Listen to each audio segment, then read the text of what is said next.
Sophie Chen's fingers moved across the holographic keyboard at 5:47 a.m., the soft blue light casting shadows across her face in the darkness of the studio apartment.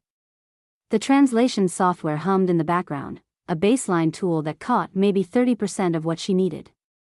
The real work happened in her mind, where cultural context met linguistic precision, where a single character in Mandarin could shift an entire contract's meaning. The document floating before her was tagged confidential in aggressive red letters. A merger agreement between a Beijing tech conglomerate and a German automotive AI firm. The German legal team had already butchered the first draft, conflating partnership with acquisition in a way that would have tanked the deal before the first handshake.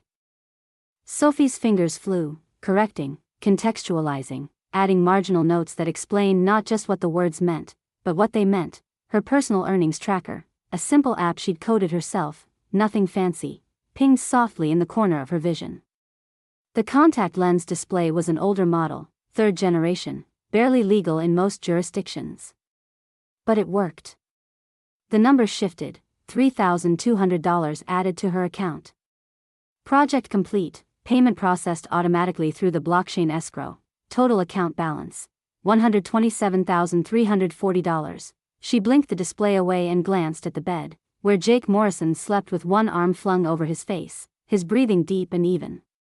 The apartment was small, 300 square feet of what the rental algorithm optimistically called cozy urban living. The kitchen was a wall unit. The bathroom door didn't close all the way. The window overlooked an air shaft that caught the morning light for exactly 14 minutes each day, but it was theirs. Or mostly Jake's, his name on the lease, his credit score high enough to pass the AI landlord screening. Sophie stood, her spine protesting after 4 hours at the refurbished desk she'd bought from a second-hand market where humans still haggled over prices instead of letting algorithms determine value. She stretched, her worn university t-shirt riding up, and moved to the kitchen unit to start coffee. Real coffee, not the synthetic stuff that tasted like burnt ambition. She bought it from a street vendor who imported it illegally. Who remembered her order, who asked about her mother. The coffee maker was manual. No voice activation, no app connectivity, no integration with her home network. It just made coffee, and it made it well. While the water heated, she opened the refrigerator, a retrofitted model that hummed too loudly but kept food cold, and pulled out ingredients for Jake's lunch. The meal prep containers were color-coded, organized by calorie count and nutritional balance. She'd learned early in their marriage that Jake's family equated home cooking with poverty, but she'd also learned that Jake ate this food every day at his desk and never complained. Behind her, Jake stirred. She heard the rustle of sheets. The soft groan of a man facing another day at Logi Corp, where middle management meant managing algorithms that managed people, where his title was Human Resources Integration Specialist, and his job was to explain to displaced workers why the AI made better decisions than their former supervisors. "You're up early," he mumbled, his voice thick with sleep. "UN contract," Sophie said, not turning from the cutting board where she was slicing vegetables with a knife that required sharpening. That required skill. Climate summit prep. They need the Arabic translation of the research synthesis by end of day.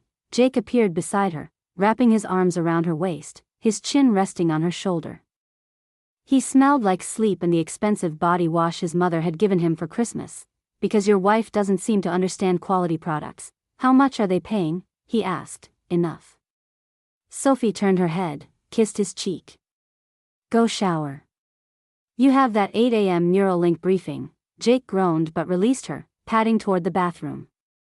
Before he closed the door, as far as it would close, he paused. Mom texted.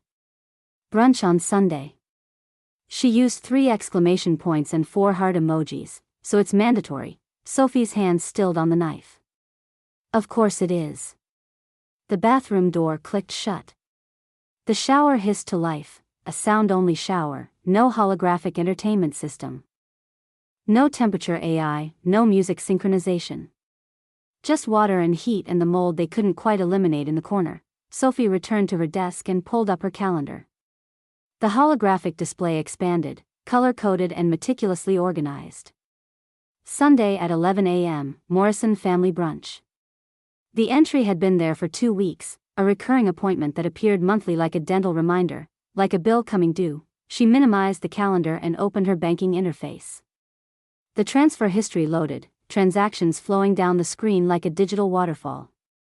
And there it was, scheduled for today like clockwork, $1,500 to an account listed simply as Lily Ventures Capital. Every month for 4 years. 48 transfers. $72,000. Sophie had never asked about it. She'd never questioned why Jake's supposed sister, this mysterious Lily who lived somewhere else, struggling with something unnamed, needed exactly $1,500 every month. She'd never demanded to meet her, to see a photograph, to understand why this woman never attended family gatherings. She trusted Jake. In a world where blockchain made every transaction visible, where neural implants could theoretically read intentions, where privacy was a luxury only the rich could afford, Sophie trusted her husband without data, without evidence, without algorithmic verification. But trust was heavy.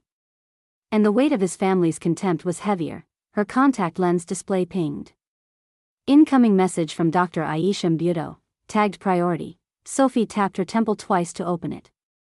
Dr. Mbuto's face appeared in the corner of her vision, a woman in her 50s, dark skin, elegant even in a pixelated video call. Sophie, the Arabic translation you sent last week?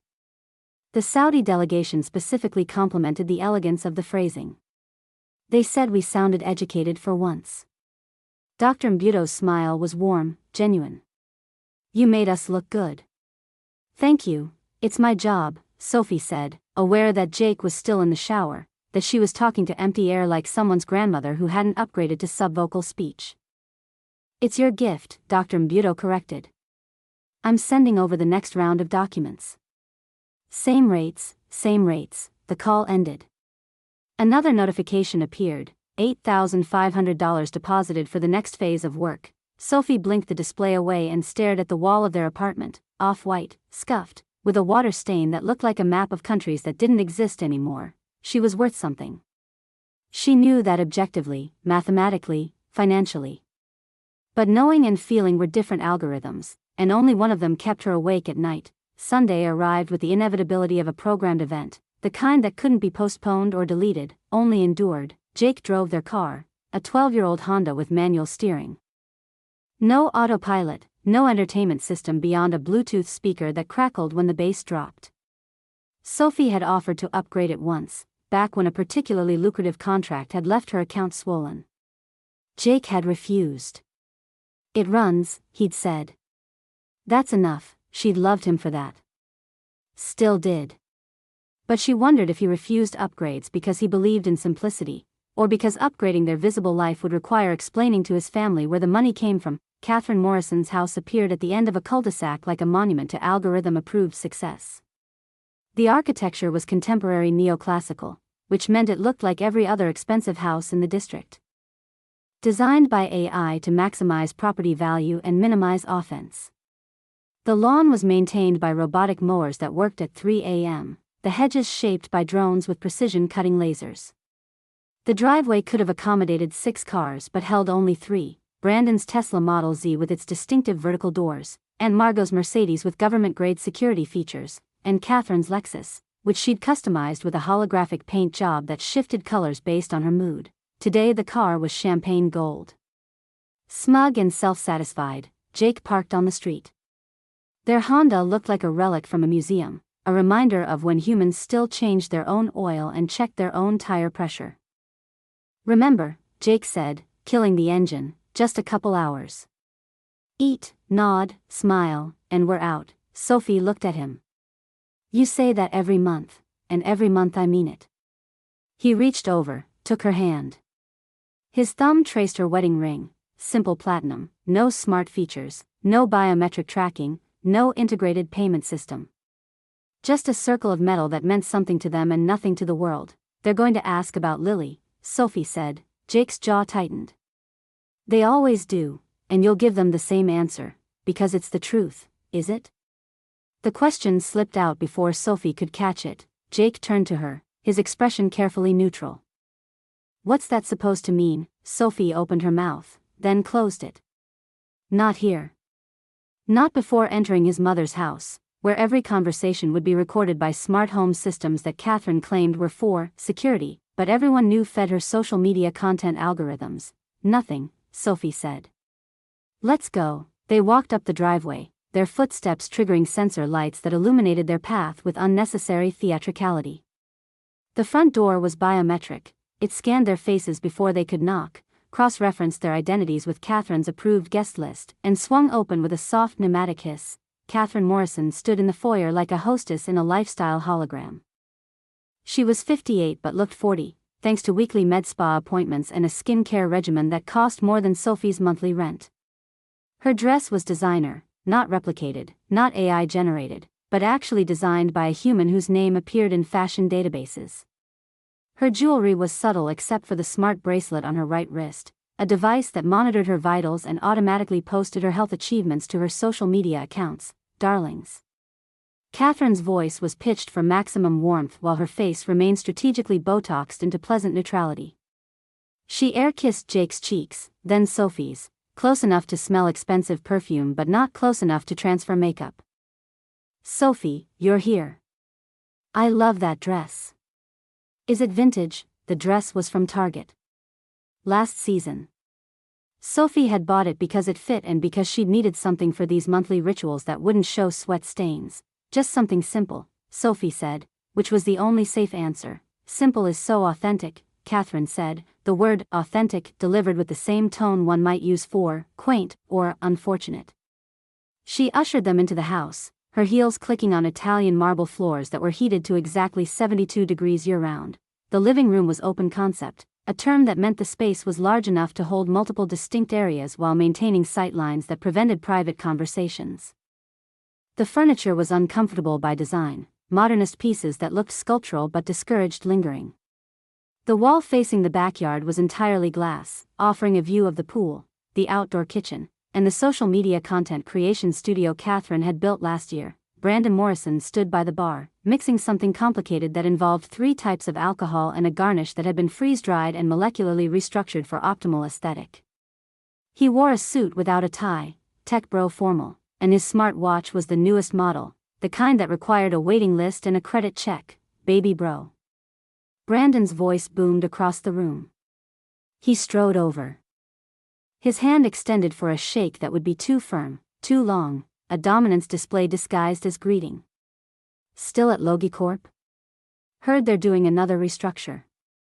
Hope your algorithm rating is solid. Jake's smile didn't reach his eyes. Holding steady, good, good. You know, if things get tight, I could probably get you an interview at Blockchain Capital. We're always looking for competent people. The word competent hung in the air, a compliment that wasn't. Sienna Walsh emerged from the kitchen carrying a tray of appetizers that had been prepared by Catherine's chef, a human chef, expensive specifically because humans had become the luxury alternative to cooking algorithms. Sienna's engagement ring caught the light, 3 carats, lab-grown but certified conflict-free, with a smart chip that displayed their love story when scanned by compatible devices. Sophie. Sienna's smile was pageant bright, pharmaceutical sales rep professional. I love that dress. Target, right? I saw the same one in their ads. You know, I respect people who shop there.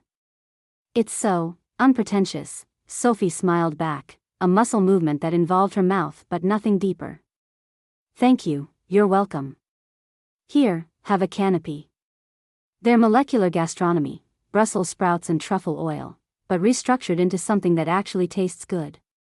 Sienna laughed, a sound that triggered Sophie's neural implant to identify it as forced social signaling, with 87% confidence. Sophie took a canopy. It tasted like expensive nothing. Aunt Margot descended the stairs like a judge approaching the bench. She wore Chanel, the kind of Chanel that predated the brand's acquisition by Chinese tech conglomerates, the kind that still carried cachet. Her smart glasses were discreet, barely visible, but Sophie knew they were recording, analyzing, cross-referencing every interaction for later review. Sophie, dear. Margot's voice carried the warmth of a legal disclaimer. Still freelancing? How? Entrepreneurial. Still translating, Sophie corrected, because she'd learned that small corrections were sometimes the only battles worth fighting. Of course, of course. Translation. Margot said the word like it was a hobby, like stamp collecting or amateur photography. You know, in my day, women fought to work in offices. Real offices, with other professionals. Isn't it isolating, being home all day? I work with professionals all over the world, Sophie said. The UN, multinational corporations, documentary filmmakers. The location is irrelevant, the UN? Margot's perfectly shaped eyebrow lifted a millimeter. How international? Jake must be proud. She turned away before Sophie could respond, a dismissal disguised as politeness. Catherine clapped her hands, a sound that triggered the house's audio system to lower the ambient music. Everyone, gather. Brunch is served. They moved to the dining room, where the table was set with china that had been in Catherine's family for 3 generations, back when inheriting dishes meant something, before every household had molecular printers that could replicate any design. The centerpiece was fresh flowers, expensive because they were real, because they would die, because permanence was for people who couldn't afford obsolescence. Sophie found her seat, always at the far end of the table, across from Jake, positioned so that every conversation required raising her voice slightly, making her feel like she was interrupting. As they sat, Catherine beaming at the head of the table like a general surveying her troops. Brandon launched into a story about his latest cryptocurrency venture. The numbers were large, the risks were thrilling, the potential returns were literally exponential, bro. Sophie tuned out the specifics and focused on her plate, where eggs Benedict sat in a pool of hollandaise that had been prepared using a recipe algorithm optimized for Instagram photography rather than taste. She ate mechanically, nodding at appropriate intervals, while around her the Morrison family performed their monthly ritual of competitive success signaling, and then Catherine dropped the bomb. Oh. She said it with the casual enthusiasm of someone mentioning a forgotten dentist appointment. I almost forgot to tell you all. I'm hosting the achievement dinner 3 weeks from today. Mark your calendars. Sophie's fork stopped halfway to her mouth. The achievement dinner. The annual event where every family member was required to stand and present their greatest accomplishment of the year, where Catherine judged each presentation like a beauty pageant, where the winner received nothing but validation and the losers received pitying smiles and suggestions for personal growth. Achievement dinner. Brandon raised his glass. I've been preparing my presentation for months. This year's going to be epic. Sienna leaned into him, her hand on his arm, her engagement ring strategically positioned to catch the light. We both have achievements to share. It's going to be a good year for us. Catherine turned her attention down the table, her gaze landing on Sophie with the precision of a targeting laser. Sophie, you'll participate too, of course. Even small wins count. Maybe you finished a project? Learned a new word. The table laughed, soft, comfortable laughter that suggested this was all in good fun, that Sophie was included in the joke rather than being the joke itself. Sophie set down her fork carefully. I'll think of something. I'm sure you will, dear. Catherine's smile was sympathetic, patronizing, the expression of someone consoling a child who'd lost a race. Not everyone needs big corporate achievements. Little personal victories matter too. Brandon chimed in. Yeah, like, did you finally upgrade to premium streaming? That's an achievement. More laughter. Jake's hand found Sophie's under the table, squeezed once. Apology, support, plea. The conversation moved on. They discussed Brandon's Tesla, Sienna's promotion, Margot's latest high-profile divorce case, Catherine's Instagram milestone of 100,000 followers, and then Sienna, who'd had 2 glasses of champagne, asked the question she always asked. Jake, how's Lily? Still struggling? The table went quiet, the way it always did when Lily was mentioned. This mysterious sister who never visited, who needed money but never seemed to need family. Jake's expression was carefully controlled. She's managing. I sent this month's payment. That's so generous, Catherine said. $1,500 a month for, what has it been? 4 years, 4 years, Brandon confirmed. He'd clearly done the math before. That's $72,000, bro. I mean, family is family, but at some point what? Jake's voice was level, dangerous in its calm. Brandon raised his hands in surrender. Nothing, man. Just saying, that's a lot of money. Especially on your salary. Must be tough on both of you. His gaze slid to Sophie, the implication clear. especially with only one real income. Aunt Margot leaned back in her chair, her smart glasses recording every micro-expression. Well, thank God for that prenup. At least Jake's assets are protected. Not that anything will happen. But statistics are statistics, and second marriages, this is a first marriage, Sophie said quietly. Of course it is, dear. I meant statistically, marriages where one partner earns significantly more. The sentence hung unfinished, a weapon wrapped in concern. Sophie excused herself. She needed air, space, distance from the Morrison family performance of success. She walked through the house. Past the smart home displays showing energy efficiency and carbon offset calculations, past the social media command center where Catherine monitored her engagement metrics, and found herself in the bathroom, a room so large it had 2 sinks, a soaking tub, and a bidet with more features than Sophie's car. She locked the door, manually, with a physical deadbolt, because even the bathroom door had smart lock capabilities that Catherine could override, and stared at herself in the mirror. Her reflection stared back, 29 years old, no makeup because she'd never learned the skill, hair pulled into a simple ponytail, wearing a Target dress that Sienna had recognized from advertisements. She looked unremarkable. Forgettable. Poor. Sophie pulled up her contact lens display and navigated to her banking interface. The numbers glowed in the corner of her vision, $127,340. More than most people her age had saved. More than Brandon probably had in liquid assets, despite his Tesla and his suits and his cryptocurrency bragging, but numbers were invisible. And the Morrison family only believed in visible success. Sophie closed the banking app and opened her email.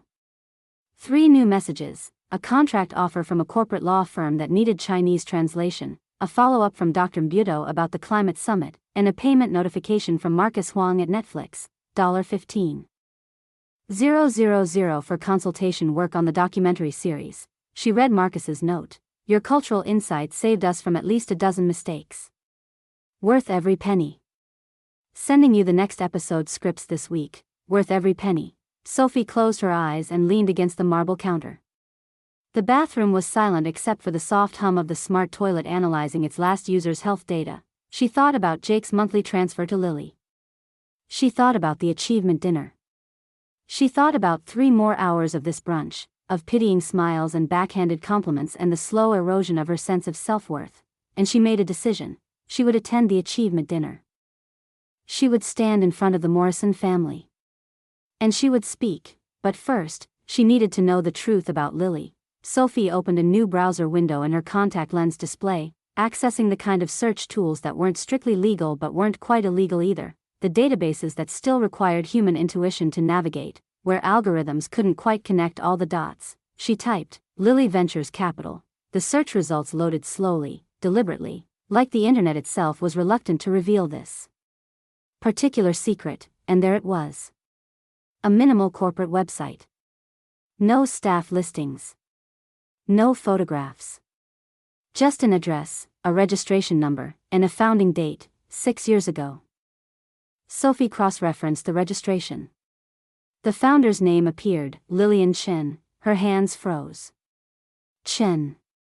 Her maiden name, she searched again, broader this time, Lillian Chen Venture Capital. The results cascaded, Forbes 30 under 30.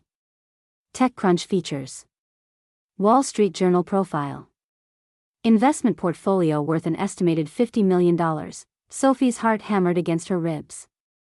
She opened the Forbes article, scanned the text, found a quote, I invest in overlooked opportunities. The best returns come from what others dismiss as worthless. The article included a photograph, rare, according to the caption, because Lillian Chen was notoriously private. The image was slightly blurred. Deliberately low resolution, but Sophie could make out elegant features, dark hair, a woman in her early 30s standing in front of a nondescript office building, no relation to Jake. No connection to the Morrison family, but the same last name as Sophie. Her contact lens display pinged, an incoming call from Jake.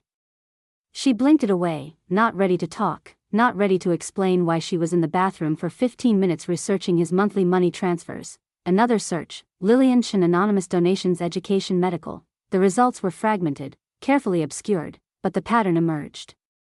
A charitable foundation with no public face. Donations to schools. Specifically for multilingual literacy programs. Medical bill assistance for families without insurance. Real estate purchases of struggling small businesses, with suspiciously generous lease terms. Sophie's school had received $100,000 6 months ago. Her mother's surgery had been paid by a mysterious foundation last year. The bookstore where she bought her reference materials had been saved from closure by an anonymous investor. The bathroom door handle rattled. "Sophie? You okay in there?" Jake's voice, concerned. "Fine," Sophie called back. "Just a minute." She closed all the browser windows, wiped her search history, a futile gesture in an age where everything was tracked. But it made her feel like she had control over something, and stared at her reflection one more time. Lillian Chen. Lily Ventures Capital. Jake had been sending money to someone who'd been secretly supporting Sophie's entire world. The question was, why? Sophie unlocked the door. Jake stood in the hallway, his expression worried. "We can leave," he said. "Right now?" "I'll tell them you're not feeling well." Sophie looked at him. This man she'd married 4 years ago. This man who sent $1,500 a month to a woman named Lily. This man who endured his family's condescension without defending her too loudly, without making waves. "I'm fine," she said. "Let's finish brunch." They returned to the dining room, where dessert was being served. Molecular tiramisu, the coffee flavor extracted and intensified through some process Catherine explained at length while everyone nodded with performative interest. Sophie ate her dessert and said nothing. She smiled at appropriate moments. She nodded when expected, but inside her mind, algorithms were running, connections forming, a picture emerging of a truth she hadn't been ready to see. And as Catherine announced, again, with champagne-fueled enthusiasm, that the achievement dinner would be mandatory, that everyone must attend, that even small accomplishments were worth celebrating, Sophie felt something shift in her chest. Not anger. Not resentment, something colder. Something more calculated. Revenge was a word for impulsive people. What Sophie felt was more like preparation. The achievement dinner was 3 weeks away. She had work to do. Sophie waited until Jake's footsteps faded down the hallway, until the apartment door closed with its familiar click, until the sound of the elevator, ancient and groaning, carried him away to another day of explaining to displaced workers why algorithms made better managers than humans. Then she moved. Her workspace was still warm from the morning's translation work, the holographic displays dimmed but not sleeping. Sophie bypassed her professional setup and pulled out her personal tablet, a device she deliberately kept offline. Unconnected to the household network, isolated from the kind of ambient surveillance that permeated every smart home, every connected device, every supposedly private space, the banking interface loaded slowly on the older hardware. Sophie navigated to their joint account, the one they'd opened together when they married, when combining finances felt like a declaration of trust rather than a vulnerability.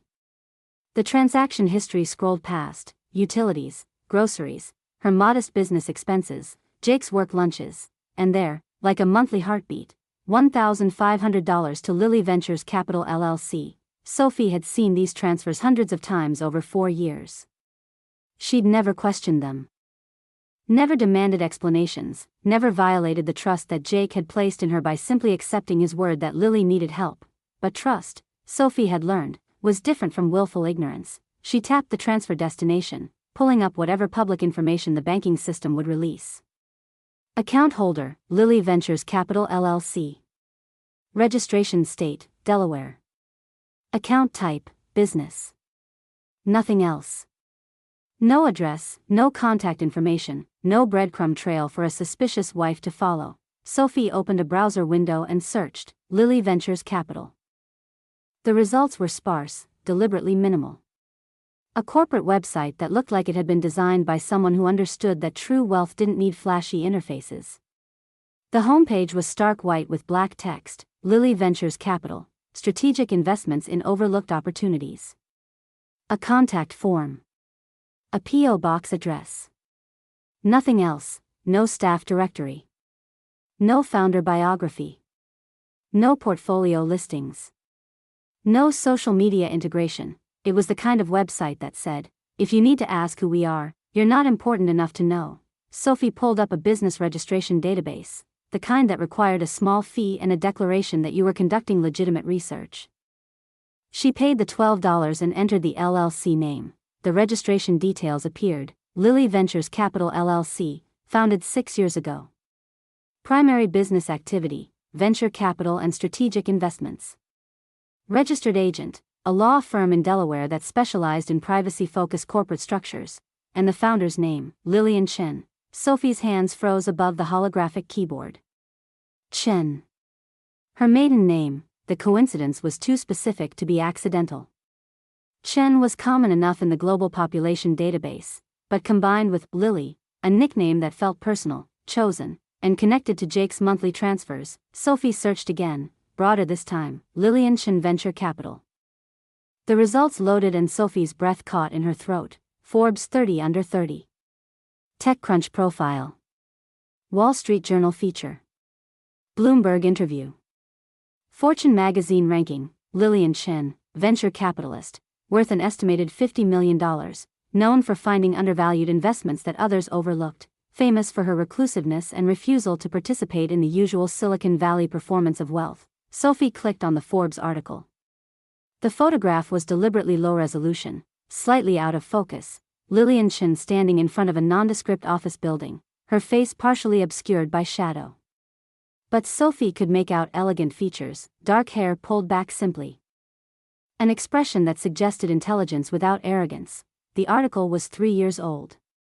The key quote jumped out: "I invest in overlooked opportunities. The best returns come from what others dismiss as worthless. Most investors chase visible success. I prefer to find value where no one else is looking." Sophie read the article twice, then 3 times, her mind racing through connections and implications. This wasn't Jake's struggling sister. This was a woman who could buy and sell the entire Morrison family without affecting her quarterly budget, so why had Jake been sending her money for 4 years? And why had he lied about it? Sophie pulled up a new search window and began digging deeper. Using the kind of search parameters that weren't strictly legal but weren't quite illegal either, the gray market databases where privacy laws hadn't quite caught up with data aggregation technology, she searched Lillian Chen anonymous donations charitable foundations. The results were fragmented, deliberately obscured by layers of corporate structures and legal privacy protections. But patterns emerged. A foundation called the Overlooked Opportunities Fund. Donations to educational programs, specifically targeting underfunded schools in urban areas. Medical bill assistance for families without adequate insurance. Real estate purchases of struggling small businesses, followed by suspiciously generous lease terms. Sophie's pulse quickened. She opened her contact lens display and pulled up her saved emails, searching through her personal correspondence from the past year. There, an email from her school's principal, 6 months ago. Subject line: Incredible news. The message explained that an anonymous donor had contributed $100,000 specifically for multilingual literacy programs. The principal had been ecstatic. Sophie had been pleased but hadn't thought much about it. Anonymous donations happened. Wealthy people sometimes felt generous. But she'd mentioned to Jake, exactly once, over dinner in their cramped kitchen, that she wished her school had better language resources. It had been a passing comment, forgotten almost immediately. Sophie opened another saved folder: medical records from her mother's emergency surgery last year. The hospital bill had been $30,000, a catastrophic amount for a retired seamstress living on Social Security. Sophie had been preparing to drain her savings account when the hospital called to say a charitable foundation had paid the entire bill. They'd called it the Overlooked Opportunities Fund. Sophie had cried with relief. She'd asked for the donor's name to send a thank you note. The hospital staff had been apologetic but firm. The donor insisted on anonymity. One more search. Sophie pulled up local business news and searched for the Bluebird bookstore, the small independent shop 3 blocks from her apartment where she bought her reference materials. Where the owner knew her by name and special-ordered obscure linguistics textbooks. 8 months ago, the bookstore had been facing closure. The building's owner had died. The property had been inherited by distant relatives who wanted to sell to a corporate developer. The bookstore couldn't afford market-rate rent. Then a mysterious LLC had purchased the building and offered the bookstore a 10-year lease at below-market rates. The owner had posted about it on social media. praising the anonymous investor as someone who believed in preserving community spaces. Sophie closed her eyes and leaned back in her chair. The pieces assembled themselves with algorithmic precision. Jake's monthly payments. Lillian Chen's investment philosophy. The anonymous donations that had touched every corner of Sophie's life exactly when she'd needed them most. Lily hadn't been taking Jake's money. She'd been investing it. And she'd been watching Sophie. The question was why. Sophie opened her eyes and stared at the holographic display floating before her, at Lillian Chen's carefully obscured photograph, at the quote about finding value where others weren't looking. Her contact lens display pinged, an incoming calendar reminder. Achievement dinner in 12 days. Sophie pulled up her communication interface and navigated to the contact form on the Lilly Ventures Capital website. Her fingers hovered over the keyboard. Then she typed, "I need to speak with Lillian Chen. Tell her it's Sophie Morrison, Jake's wife.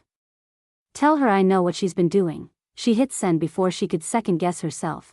The confirmation message appeared immediately. "Your inquiry has been received.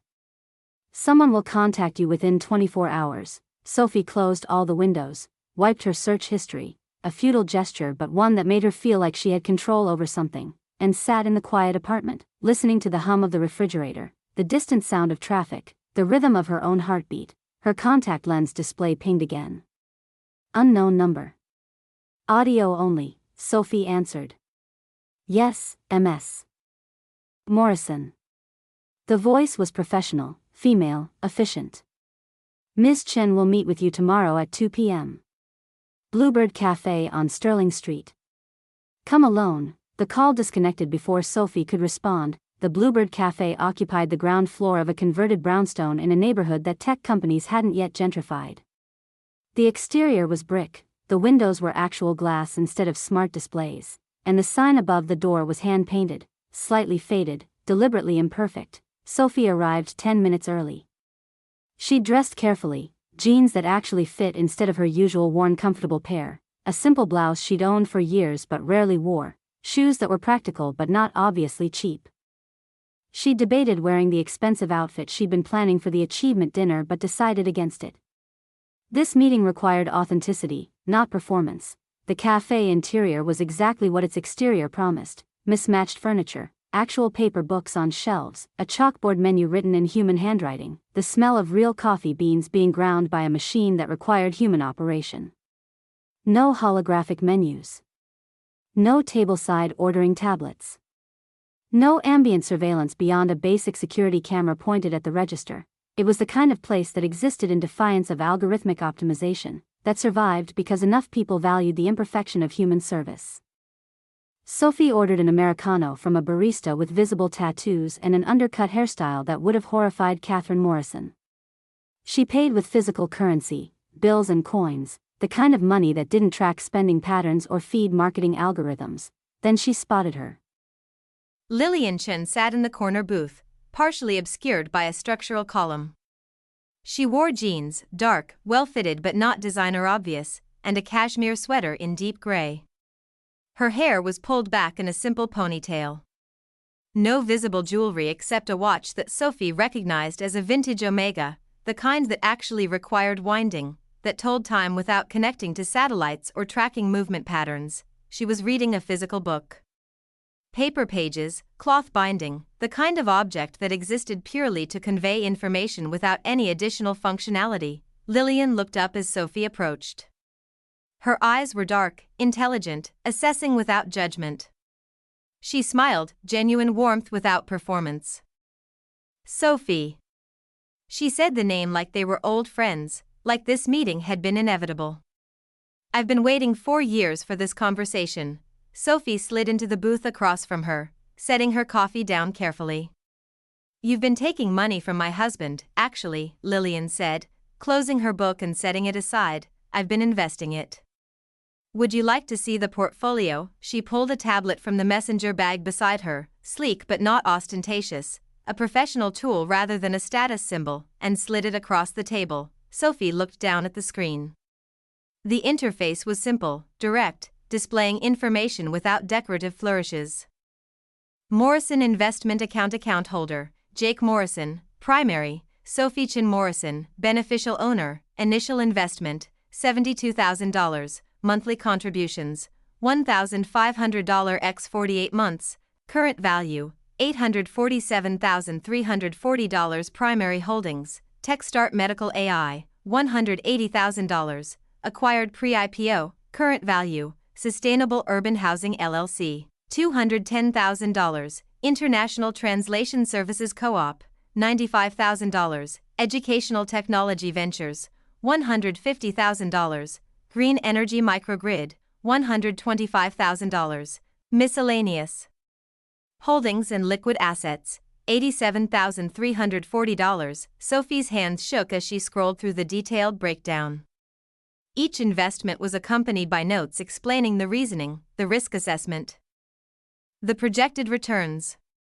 The portfolio was diverse, strategic, built with the kind of long-term thinking that required both intelligence and patience. $800,000, Sophie whispered. $847,340. Lillian corrected with a slight smile. As of market close yesterday.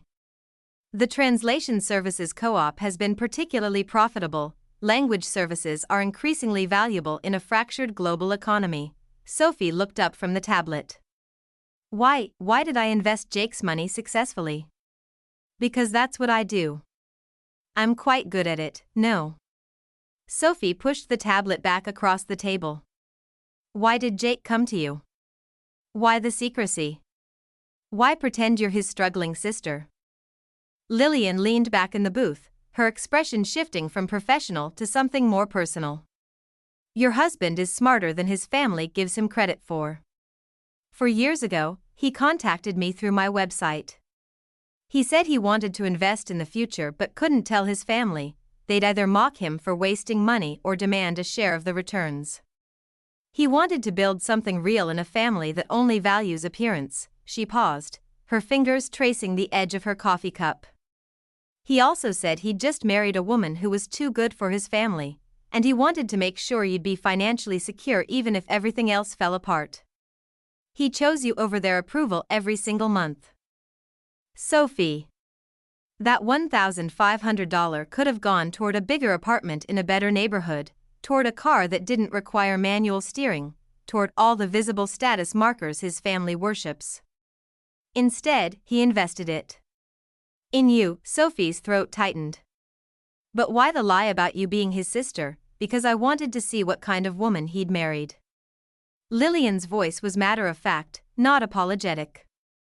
Would you be like them, materialistic, status-obsessed, demanding answers about money? Would you panic about the transfers and insist on meeting this supposed struggling sister? Or would you trust him? Sophie felt anger rising, hot and sharp. So this was a test? You've been watching me struggle with their contempt for 4 years as some kind of social experiment? Yes. Lillian didn't flinch from the accusation. And you passed spectacularly, passed? Sophie's voice rose slightly, then dropped as other cafe patrons glanced their way. I've spent 4 years being treated like I'm worthless by people who think Target dresses are poverty signals. I've eaten at their table and smiled while they mocked my career and questioned my value. And you were watching? Testing me. Lillian reached across the table, not quite touching Sophie's hand but close enough that the gesture's intention was clear. I grew up like Jake's family. Wealthy, superficial parents who measured worth in designer labels and country clubs. I made my first million at 26 and learned something important. The people who mocked my ambition when I was struggling were suddenly my closest friends when I succeeded. Success doesn't change you. It reveals who was always real. She pulled her hand back and opened the messenger bag again, this time extracting a slim folder. She placed it on the table between them. I don't hide my wealth because I'm ashamed of it. I choose who sees it. I drive a 15-year-old Prius that gets me where I need to go. I shop at farmers markets where food tastes like food instead of algorithms. I invest in people and causes, not status symbols. When Jake approached me with his investment plan, I saw a man trying to build something authentic despite his family's toxicity. I wanted to help. But more than that, Lillian opened the folder. Inside were photographs, printed on actual photo paper. The kind that required a specialized printer and deliberate effort. Sophie stared at images of herself, teaching her multilingual literacy class at the elementary school. The children's faces blurred for privacy, but her own expression captured in a moment of genuine joy. Standing in the Bluebird bookstore, laughing at something the owner had said. Sitting with her mother in the hospital waiting room, holding her hand. I've been investing in your world, Sophie, because it's worth investing in. Lillian's voice was soft now, almost gentle. The school program? That was me. Your mother's surgery? Me. The bookstore? Me. Every time you've built something real, every time you've chosen substance over appearance. I've been there. Not testing you, supporting you. Because you're exactly who deserves to know the truth. Sophie's eyes burned. She blinked hard, refusing to cry in a public cafe in front of a woman worth $50 million who'd been secretly photographing her life. Why tell me now? Her voice was barely above a whisper. Lillian pulled another document from the folder and slid it across the table. It was a bank statement, personal investment account holder, Sophie Chin Morrison balance, $847,340 status, transfer pending authorization. Because of this, Lillian said. The achievement dinner is in 12 days. I think it's time Catherine's family learned what real achievement looks like. This account, all of it, is yours now. I transferred it this morning. It just needs your authorization to finalize. Sophie stared at the document. Her name. Her account. $847,000. You want me to humiliate them, she said. I want you to free yourself. Lillian's gaze was steady, unflinching. They've convinced you that you're less than. It's a lie. And at that dinner, you're going to show them the truth, not out of cruelty, but because you deserve to stop shrinking yourself for their comfort. Jake doesn't know, does he? About the account transfer? She leaned forward, her voice dropping to a tone that was almost intimate. Jake didn't send me that money hoping for returns. He sent it because he believed in you so completely that he was willing to be mocked by his family, to live in a small apartment, to drive a car that embarrasses his brother, all so you could build your business without their interference. He's been free this whole time. You're the one who's been imprisoned by their judgment. Sophie felt something crack open in her chest, not breaking, but expanding, like a door she'd kept locked suddenly swinging wide. Lillian reached across the table again, and this time she did take Sophie's hand. Her grip was firm, warm, grounding. Sophie. I've built my career on recognizing undervalued assets. You are the most undervalued woman I've ever met. Not anymore. The touch was electric, not sexual, but powerful in a way Sophie hadn't expected. A recognition between two women who'd had to prove themselves in a world designed to dismiss them, who'd learned that real power came from choosing authenticity over performance. Sophie squeezed Lillian's hand once, then released it. She pulled the bank statement toward her and looked at the authorization line at the bottom, waiting for her signature. Tell me how this works, she said, her voice steady now. Tell me everything. Lillian smiled, brilliant, genuine, victorious. I thought you'd never ask. Over the next 12 days, Sophie transformed. Not her appearance, that would come later, strategically, at the perfect moment. What changed was internal, the algorithm of her self-perception recalibrating, adjusting for new data, incorporating the truth that she'd been valuable all along. She met with Lillian 3 more times. Once at the Lilly Ventures Capital office, a modest suite in a nondescript building, no corporate branding, no ostentatious displays of wealth. The staff was small, efficient, diverse in ways that suggested hiring based on competence rather than cultural fit algorithms. Most venture capital offices look like temples to ego. Lillian explained as she showed Sophie around. Mine looks like a place where work gets done. I find it keeps away the kind of investors who value appearance over substance. They reviewed the portfolio together. Lillian explained each investment decision, the market analysis, the risk calculations. Sophie listened with the same focused attention she brought to translation work, absorbing information, making connections. The translation services co-op is partially yours, by the way, Lillian mentioned casually. I structured it so that top-tier freelance translators could buy equity shares. You've been working through their platform for 2 years without realizing you own part of it. Sophie stared at her. What? Your work is valuable, Sophie. I wanted to make sure you benefited from creating that value. The co-op structure means the more you work, the more equity you accumulate. You're currently the third largest shareholder. The second meeting was over coffee at the Bluebird Cafe again.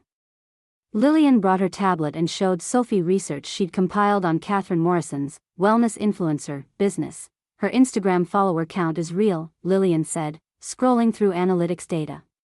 But her engagement rate is only 2.3%. Industry standard is 5 to 10%. Most of her followers are bots or inactive accounts. Her brand partnerships pay approximately $25,000 annually. She grosses maybe $40,000 total from her influencer work. She looked up at Sophie. You made $73,000 last quarter.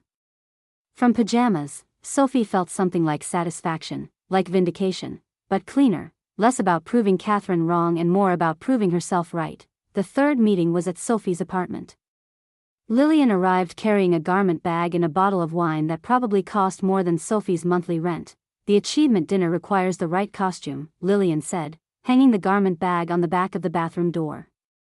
I had this tailored for you. Try it on. Sophie unzipped the bag and found a dress, simple navy blue, minimal embellishment. But the fabric was something extraordinary. It moved like water, felt like air, caught light without screaming for attention. She tried it on in the bathroom, emerging self-consciously. Lillian studied her critically. Perfect. That's Loro Piana cashmere blend. Catherine will recognize the quality immediately. It's expensive in a way that only other wealthy people understand. No logos, no obvious branding, just perfect construction. You'll look modest until someone with actual money realizes you're wearing their uniform. I feel like I'm playing dress up, Sophie said. You're not playing anything. You're revealing what was always true. Lillian poured 2 glasses of wine. But Sophie, you need to understand something. Tomorrow at that dinner, you're not performing for them. You're performing for yourself. This isn't about revenge. It's about freedom. Sophie took the wine glass, sipped, tasted something complex and sophisticated that she couldn't identify. What if I freeze?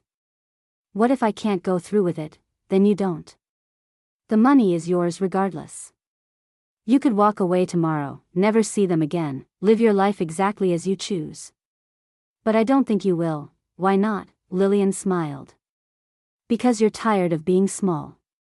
And once you see yourself accurately, you can't unsee it. The night before the achievement dinner, Sophie lay in bed next to Jake. Her body humming with nervous energy. They'd been married for 4 years. They'd shared this bed, this apartment, this life. But tonight felt different, like standing on the edge of something, like the moment before jumping. Jake's hand moved down her arm, his touch familiar but charged with new awareness. You're different lately, he said softly. Sophie rolled to face him, the dim light from the street catching in his eyes. Different how? Dangerous. His hand slid to her waist. I like it. Sophie straddled him, pinning his wrists gently above his head, a playful gesture that was also something more, a reversal of the power dynamic they'd fallen into over 4 years of family dinners and subtle humiliations. Tomorrow at dinner, she said, her voice low, your family is going to see the real me. All of me. Can you handle that? Jake's pupils dilated. He tried to free his wrists but she held them firmly. I've been waiting 4 years for this. They made love with intensity that felt like revelation. Sophie unleashed, no longer performing compliance or accommodation, Jake surrendering to the woman she'd always been but had kept hidden. The power dynamic had shifted. Sophie was done being small. Afterward, they lay tangled in sheets damp with sweat, breathing hard. Sophie's head rested on Jake's chest, listening to his heartbeat slow. There's something you should know about Lily, she started. Jake kissed her quiet. I know. Lillian called me yesterday. Told me she gave you the money. Sophie pulled back to look at him. And I told her it was about damn time. Jake's smile was soft, proud, relieved. Sophie, I didn't invest that money to control you or test you or any of that.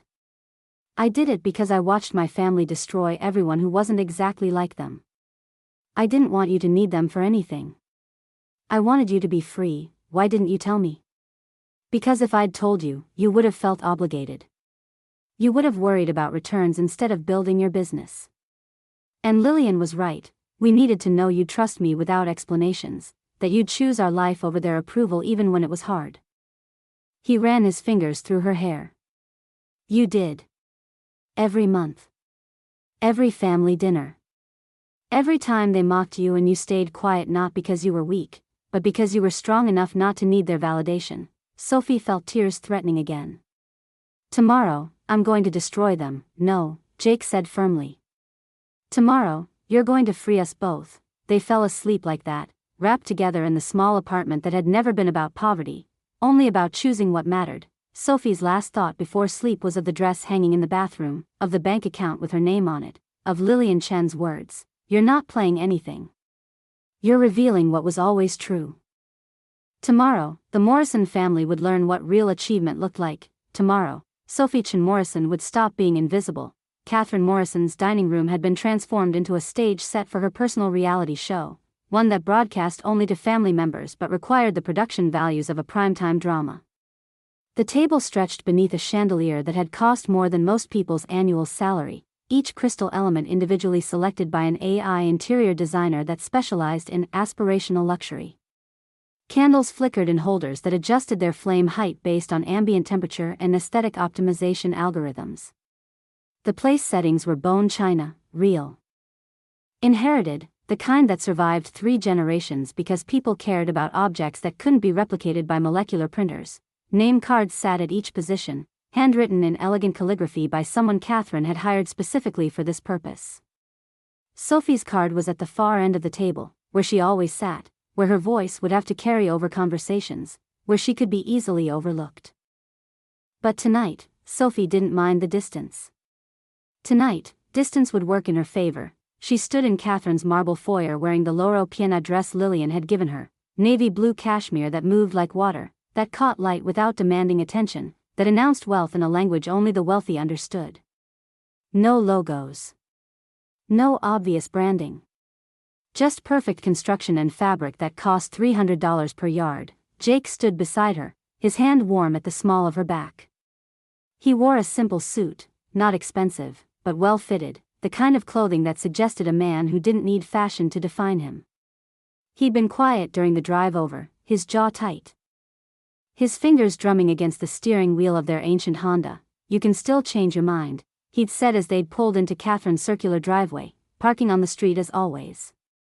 "We can leave right now. Get takeout. Watch something terrible on streaming." Sophie had looked at him, this man who'd been investing in her future for 4 years while his family mocked them both, who'd chosen her over their approval every single month. "I'm done being small," she'd said. Now they stood in the foyer while Catherine greeted other guests, her voice pitched to carry, to perform, to remind everyone that this was her house, her dinner, her show. Brandon arrived in his Tesla, its vertical doors opening with hydraulic precision designed to attract attention.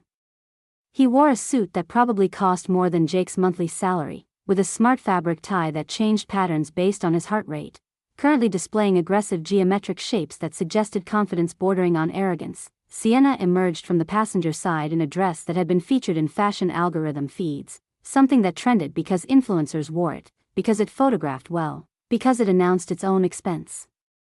Her engagement ring caught the chandelier light, its embedded chip ready to broadcast their love story to anyone who scanned it. "Baby bro." Brandon's voice boomed across the foyer.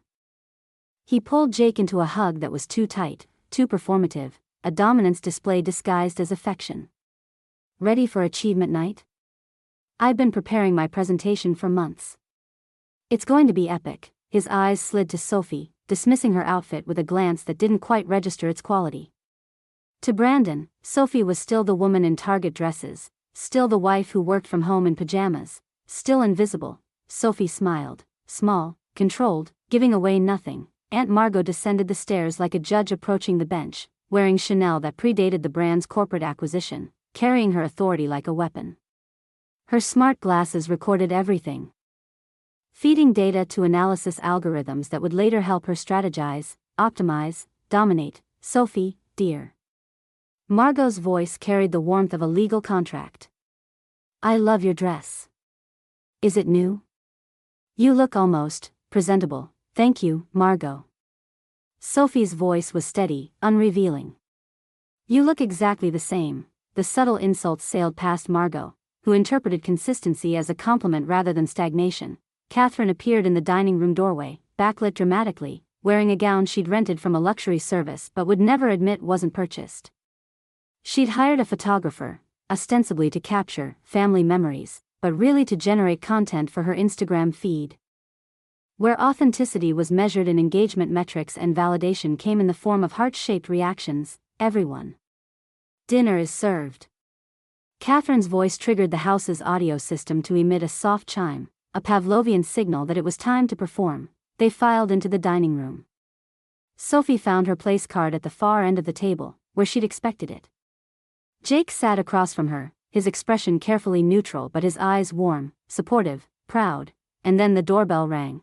Catherine's perfectly composed expression flickered with irritation. Who could that be? Everyone's here, Brandon went to answer, returning moments later with a man Sophie had never seen before. He was tall, mid-30s, dressed in dark jeans and a charcoal Henley that suggested he understood the difference between casual and careless. His hair was slightly too long, his posture relaxed in a way that suggested confidence without arrogance. When he smiled, it reached his eyes. Everyone, this is my brother Dominic, Sienna said, her voice tight with surprise. He wasn't supposed to be in town until next week, flight got in early. Dominic's voice was warm, accented slightly, Italian, Sophie realized. Sienna mentioned a family dinner. I thought I'd crash. Hope that's okay, Catherine. Catherine's hostess programming activated immediately. Of course. How wonderful. We'll set another place. Brandon, move over one seat, the table reshuffled. Dominic ended up 3 seats from Sophie, positioned where he could see her face, where their eyes would meet across the candlelight. As Catherine orchestrated the seating adjustment, Dominic's gaze found Sophie. He studied her for a moment, not the way Brandon looked through her, or the way Margot assessed her like a liability, but the way someone looks at architecture, at art, at something worth actually seeing. Then he smiled, slow, interested, genuine. Sophie felt something shift in the air, like the moment before a storm breaks. Dinner began with appetizers that had been prepared by Catherine's hired chef. Molecular gastronomy designed to look impressive in photographs. To spark conversation, to demonstrate that Catherine had access to culinary expertise most people couldn't afford.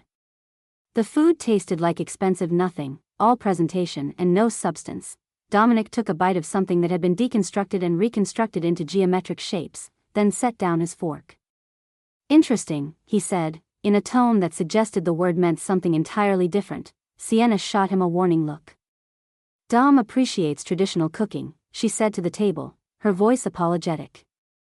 He's been in Milan too long. Hasn't adjusted to modern cuisine. I appreciate food that tastes like food, Dominic corrected mildly. But I'm sure it's very innovative. His eyes found Sophie again. She was eating mechanically, the way she'd learned to do over 4 years of these dinners. Fuel the body, ignore the taste, survive the evening. Sophie, Dominic said, his voice cutting through Brandon's monologue about cryptocurrency market corrections. Sienna mentioned you work from home. The table went quiet. Everyone turned to look at her, the usual prelude to gentle mockery, to patronizing encouragement, to suggestions that she might consider a real career. Sienna jumped in quickly. She freelances. Does some translation stuff online. It's very flexible. Translation? Dominic leaned forward slightly, genuinely interested. What languages? Sophie set down her fork carefully.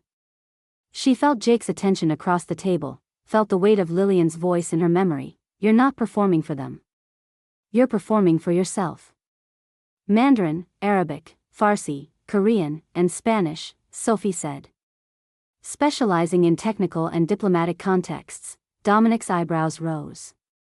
That's not some translation stuff. That's extraordinary. Farsi especially, that's incredibly specialized. Technical Farsi translation for international contracts or diplomacy must be rare, yes. Sophie met his eyes. There aren't many translators who specialize in it, so when you work, Dominic said, his tone shifting to something that sounded like respect. You're not just translating words. You're translating cultural nuance, legal precision, technical accuracy. That's not freelancing. That's expertise, Brandon laughed, the sound dismissive, performative. Dom, don't encourage her. She works in pajamas, man. It's not like she's in a real office with real professionals.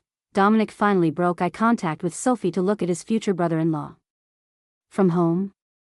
So she's smart enough to avoid commute times, office overhead, and corporate bureaucracy while maintaining direct client relationships?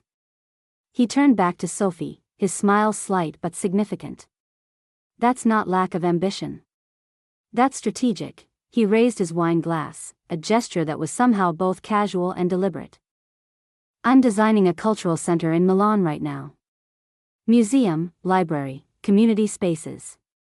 My team spent €40,000 last year on translators because we needed architectural and cultural documents translated between Italian, English, and Arabic.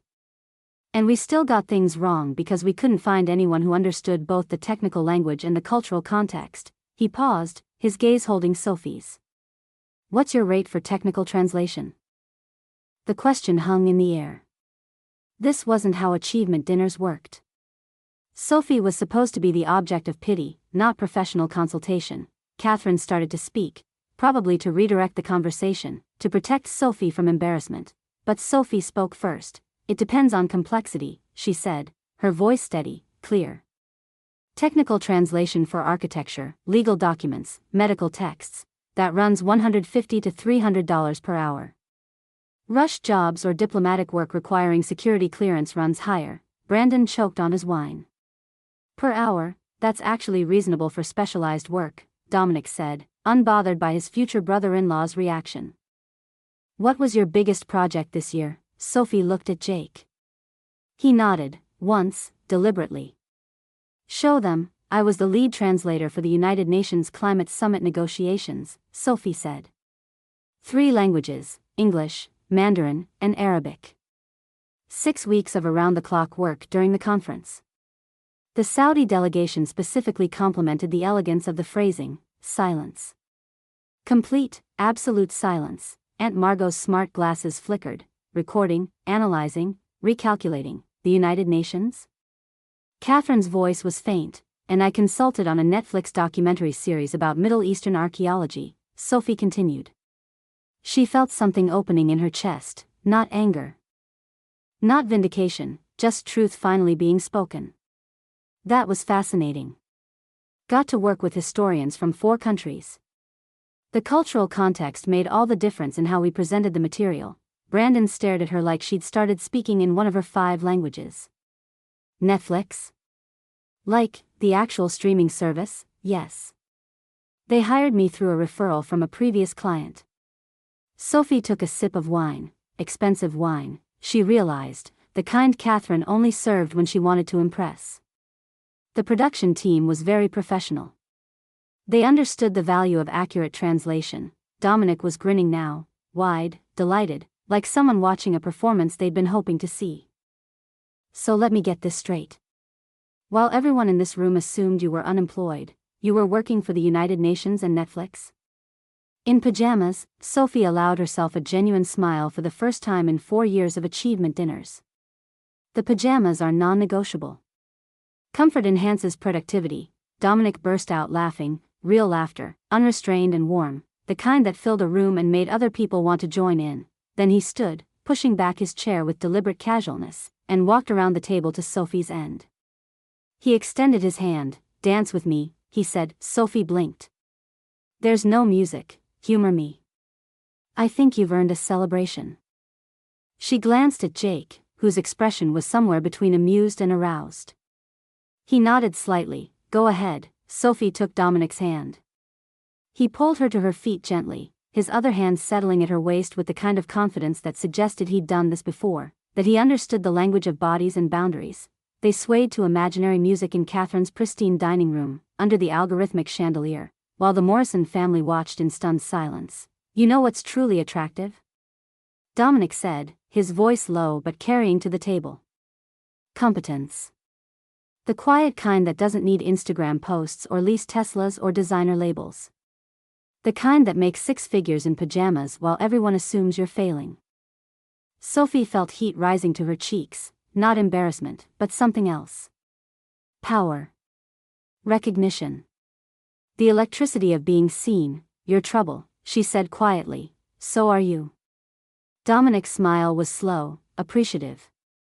"The best kind." Sienna stood abruptly. "Dom, that's incredibly rude." Dominic released Sophie, not immediately, but after a deliberate beat, and turned to his sister. "What's rude is spending 4 years assuming someone is worthless without asking a single question about their life." Jake stood. The movement was calm, deliberate, but it commanded attention. The entire table turned to look at him. "Since we're sharing achievements," Jake said, pulling out his phone. "There's something you all should know about Lily." Catherine's expression shifted, relief at the subject change, concern about where this might lead. "Oh, how is poor Lily?" "Still struggling." Jake connected his phone to Catherine's smart TV, the massive display she'd installed specifically for showing off vacation photos, for broadcasting her Instagram feed during parties, for demonstrating that she had the latest home entertainment technology. His banking interface appeared on the screen, enlarged for everyone to see. Monthly transfer history recipient, Lily Ventures Capital LLC amount, $1,500 frequency, monthly duration, 48 months total transferred, $72,000. Status, investment account. "See this?" Jake's voice was steady, factual. "For 4 years, I've been sending money to Lily. You all thought I was supporting my struggling sister. Well, yes." Catherine's confusion was genuine. "Aren't you?" Jake looked at Sophie, his expression soft with love and pride. "Lily isn't my sister. Lily is short for Linguaes Tech LLC, Sophie's translation business. Every month, I invested in my wife's company." Brandon's face went through several expressions simultaneously: confusion, disbelief, calculation. "What business?" "She freelances." "That's not a..." "She runs a specialized translation company," Jake interrupted, his voice firm now, "with contracts from international organizations. Fortune 500 companies, and media corporations. That's $72,000 I invested? Want to know what it's worth now?" He swiped to a different screen. Sophie's business account appeared, the numbers large enough to read from across the room. Linguistech LLC account type, investment portfolio initial investment, $72,000 current value, $847,340 primary holdings. Details collapsed, the room erupted. Brandon stood so quickly his chair scraped loudly against the floor. $800,000, that's not possible, Sienna said, her voice high with something between disbelief and panic. You can't turn 72,000 into 800,000 in 4 years. That's not, the market doesn't, it does when you invest strategically, Jake said. Sophie didn't want family money. She didn't ask me to brag about her work. She built this entirely herself. I invested because I believe in her. His gaze swept the table, landing on each person deliberately. Something none of you ever did. Aunt Margot's fingers moved across her smart glasses interface, pulling up data, calculating implications. But the prenup, that means all of that is mine. Sophie stood, feeling power flow through her like electricity. The prenup protects Jake's assets from before marriage. Everything I've built since we married? That's legally mine. Thank you, Margot, for insisting on that protection. Best legal advice anyone ever gave me. Dominic, still standing near Sophie's end of the table, raised his glass. This is the greatest dinner I've ever attended. Sophie walked slowly around the table, her Loro Piana dress moving like water, her voice calm and controlled and absolutely devastating. She stopped behind Catherine's chair first. Catherine. Sophie's voice was gentle, almost kind. Those brand partnerships you mentioned? The wellness companies? One of them, BioHarmony, hired me to translate all their international marketing materials. I know exactly what they pay you. It's $25,000 annually. She paused, letting the number settle. I made that in 3 weeks last month. Catherine's face drained of color. The photographer, still capturing the dinner for her Instagram content, quietly lowered his camera. And your Instagram followers? Sophie continued. I've noticed you by some of them. Your engagement rate is only 2.3%. Industry standard is 5 to 10% for authentic influence. Your reach is, largely an illusion. But it photographs well. She moved to Brandon, who looked like he wanted to argue but couldn't quite find the words. Crypto's volatile, Brandon. You brag about your Tesla, but you don't mention that you're $40,000 in debt from bad trades last year. Jake told me. He worries about you. Sophie's voice softened slightly. Your success is leveraged on credit cards and bravado.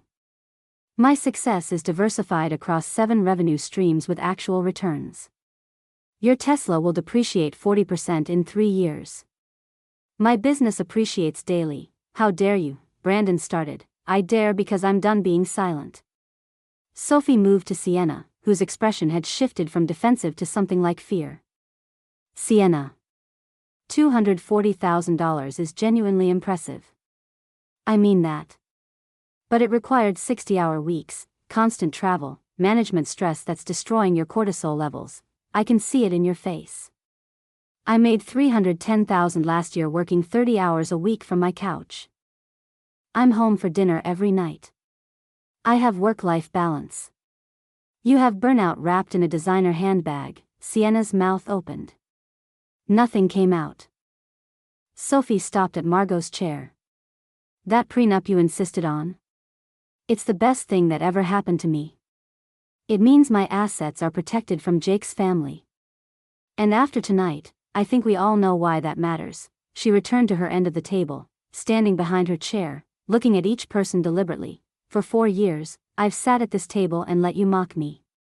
My clothes. My career. My worth. I stayed quiet because Jake asked me to, because I didn't want to cause conflict, because I thought peace was more important than honesty. Sophie's voice remained steady, factual. But silence isn't peace. It's just delayed truth. And you all meant every condescending comment. Every pitying look, every time you compared me to your inflated accomplishments while ignoring mine. We never meant. Catherine started weakly. Yes, you did. Sophie looked at Jake. But I don't blame you. I blame myself for letting it matter. For caring what you thought. For believing that your approval had value. She turned to the entire table. I don't need your approval anymore. I never did. But Jake thought he did, or he thought he should want it. That ends tonight. The doorbell rang. Catherine didn't move, frozen in her chair, her perfect dinner disintegrating around her. Jake walked to the front door, and Sophie heard voices, footsteps. Lillian Chen entered the dining room like a general entering occupied territory, calm. Assured, carrying 2 bottles of champagne that probably cost more than Catherine's monthly mortgage payment. She wore simple black pants and a silk blouse, no jewelry except that vintage Omega watch, her hair pulled back simply. She was stunning in a way that made Sienna's designer dress look desperate and Catherine's rented gown look pathetic. Sorry I'm late, Lillian said, setting the champagne on the table. Traffic in this neighborhood is terrible. You should really lobby for better infrastructure planning. Catherine stared at her. I'm sorry, who? Everyone, Jake said, his voice warm with something like satisfaction. This is Lillian Chen. She's the venture capitalist I've been investing Sophie's money through. Lily Ventures Capital. Brandon already had his phone out, searching, his face going progressively paler as he read. Forbes 30 under 30. TechCrunch. Wall Street Journal. You're worth $50 million, give or take, Lillian said. The market fluctuates. Sophie, darling, I see you started without me. She walked to Sophie and kissed her on both cheeks, the gesture intimate, familiar, deliberate. A declaration of alliance. A demonstration that Sophie had people in her corner who actually mattered. Lillian turned to the table, her expression pleasant but her voice carrying authority that made Margot's legal power look trivial. "I've been watching Sophie for 4 years. Every month Jake invested, I tracked where she spent her time and money. School programs. Her mother's medical bills. Independent bookstores. She never once demanded to know about me. She trusted." Lillian paused. Trust is rare. Especially from people who've been given every reason to be suspicious. She looked at Catherine. "You want to know what real wealth looks like? It's not Instagram followers or leased luxury cars. It's building something sustainable that helps others. Sophie does more good with her quarterly earnings than your entire family does in a year. And she does it quietly, without performance, without needing validation." Catherine looked like she might faint. "I think I need to sit down." "You are sitting," Lillian pointed out. Dominic, who'd been watching the entire scene with undisguised delight, raised his glass. "I want to be friends with all of you. This is magnificent theater." Lillian opened one of the champagne bottles with practiced ease. No dramatic pop, just efficient pressure release and a soft hiss. She poured a glass and handed it to Sophie. "I have a business proposition," Lillian said. "My firm wants you on retainer. 15,000 monthly minimum, priority access to international contracts, equity participation in translation-adjacent ventures. I'll double that," Dominic said immediately, his smile quick and competitive. "My architecture firm needs a permanent cultural consultant. 30,000 monthly, travel to project sites, Milan, Dubai, Singapore, full creative input on cultural programming." Sophie stared at them both, champagne glass frozen halfway to her lips. "You're trying to poach me at a family dinner. I'm trying to lock down the smartest person in this room before Lillian signs you exclusively," Dominic said. "This is strategic hiring, too late." Lillian smiled, sharp, victorious. "Sophie, I'm also offering equity. Partner track. You'd be the first non-founding partner in Lilly Ventures' capital history." Jake, still standing beside Sophie, looked between them with something like amusement. "I'm just going to stand here and watch successful people fight over my wife." "This is very attractive." Dominic turned to Jake, his expression respectful. "Your wife just became the most in-demand person at this table. How does it feel?" Jake pulled Sophie close, kissed her temple. "Like I'd been right about her since the day we met." Sophie set down her champagne glass and turned to face Jake. Then, deliberately, publicly, she cupped his face and kissed him deeply, claiming him, celebrating him, making a declaration that this man had seen her worth when no one else had. When she pulled back, she said, loud enough for everyone to hear, "I love you. And I'm done protecting your family's feelings." Jake grinned. Finally, Chapter 55, Dissolution. The dinner dissolved like sugar in water, structures breaking down. Sweetness turning bitter, everything Catherine had carefully constructed melting into chaos. Catherine excused herself, claiming sudden illness, retreating to her bedroom where she could process the destruction of her family narrative in private. The photographer left without payment, sensing that his Instagram content had just become toxic rather than aspirational. Brandon tried to corner Jake near the bar, his voice low and urgent. "Hey, man, about those investments. Think you could introduce me to your contact? I mean, clearly they know what they're doing, and I've got some capital I could." Jake looked at his brother with something between pity and contempt. "No, come on.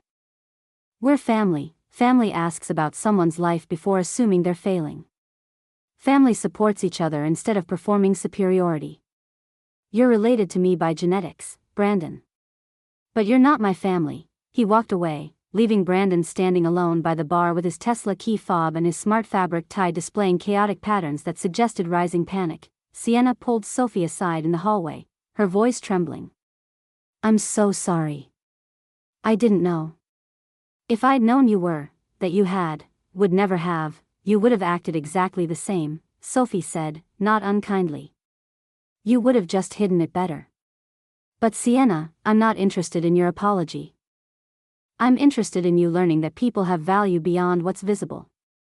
That would be growth, could you?" Sienna swallowed hard. "Could you maybe introduce me to some of your clients? The pharmaceutical companies you work with? I could really use." "No." Sophie's voice was firm. My professional relationships are mine. You'll have to build your own. She walked away, leaving Sienna in the hallway with her designer dress and her desperate networking attempts. Aunt Margot approached last, her smart glasses still recording, still analyzing. Sophie, I want you to know I always saw potential in you. That prenup was designed to protect both parties, and clearly it worked exactly as intended. If you ever need legal counsel for your business ventures, I have excellent counsel already, Sophie said. Lillian's legal team is quite comprehensive. But thank you for the offer, Margot. And thank you for the prenup. You protected me better than you knew. Dominic stayed through the chaos, helping Jake collect coats, making Sophie laugh with quiet commentary about family dynamics and Italian relatives who made the Morrisons look functional. As he prepared to leave, he took Sophie's hand, formal, old-fashioned. For what it's worth, that was the bravest thing I've seen in years. And if your husband ever screws up, which he won't, I can tell, call me. I know excellent divorce attorneys. Pro bono for you, Sophie laughed. Noted. Dominic's expression turned serious. But really, send me your contract terms. My firm genuinely needs you. I don't hire people I don't respect, and I respect the hell out of what you did tonight. Not the money, the honesty. That's rare. He kissed her hand, winked at Jake, and left. Jake watched him go, then turned to Sophie. Should I be jealous? Dominic is a flirt, Sophie said, taking Jake's hand. You're my husband. There's no competition, good. Because watching you destroy my family while a handsome architect flirted with you was. Jake paused, searching for words. Confusing. And hot. Mostly hot. Lillian appeared with their coats, her expression satisfied. Ready to leave? Or do you want to stay and watch the rest of the implosion? Sophie looked around Catherine's dining room, the candles burning down, the expensive food cooling on plates, the carefully constructed theater of success revealed as just another performance. I'm ready to go home, she said, good choice. Lillian handed them their coats. Coffee next week? We have partnership papers to review. I'll be there, Sophie said. They left together, Sophie, Jake, and Lillian walking out into the cool night air, leaving behind the Morrison family's carefully curated world of visible success and invisible emptiness. In the car, their ancient Honda with its manual steering and lack of smart features, Jake reached over and took Sophie's hand. Thank you. He said quietly. For what? For being exactly who you are. For not needing their approval. For building something real while they were building Instagram feeds. He squeezed her hand. For trusting me even when I couldn't explain everything. Sophie leaned over and kissed him, soft, warm, full of 4 years of delayed honesty finally spoken. Thank you for investing in me, she said. Not just the money. Everything else. They drove home through city streets lit by algorithm-optimized traffic signals, past smart buildings that adjusted their energy usage based on occupancy, through a world that measured everything and understood nothing about value, but in their small apartment, soon to be traded for something better. Not because they needed to prove anything but because they could. Sophie and Jake understood something the Morrison family never would. Success wasn't about appearance. It was about building something real, with someone who saw you, who believed in you, who invested in your future not because of what you could display but because of who you were. And that, Sophie thought as she fell asleep that night in Jake's arms, was worth more than all the Instagram followers and designer labels and leased luxury cars in the world. The achievement dinner was over. The real achievement was just beginning.